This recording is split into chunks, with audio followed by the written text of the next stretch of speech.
புதுக்கோட்டை மாவட்டம் விராலிமலை மெய்க்கண்ணுடையாள் கோயில் சித்திரை திருவிழாவையொட்டி ஜல்லிக்கட்டு சிறப்பாக நடைபெற்றது. இதில் 800 காளைகளும் 300 மாடுபிடி வீரர்களும் களமிறங்கினர். சீறி பாய்ந்த காளைகளை போட்டி போட்டு காளையர்கள் அடக்கினர். முன்னாள் அமைச்சர் சி. விஜயபாஸ்கரின் 2 முரட்டு காளைகளான வெள்ளை கொம்பன் மற்றும் கருப்பு கொம்பன் இந்த ஜல்லிக்கட்டு போட்டியில் பங்கேற்ற நிலையில் மாடுபிடி வீரர்களிடம் பிடிபடாமல் களத்தில் சீறி பாய்ந்து வெற்றி பெற்றன.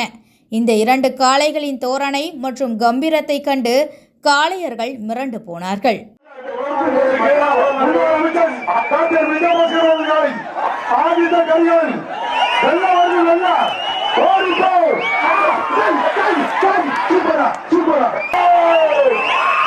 அங்கே முடிவு வரைக்க கொம்பனா சந்திரபூசி சங்கு சங்கு என்று ஆடி வரும் காலை இதோ முன்னாள் அமைச்சர் டாக்டர் விஜயபாஸ்கர் ஆதித்த கரிகாலன் கருப்பு கம்பெனியா கருப்பு கம்பன்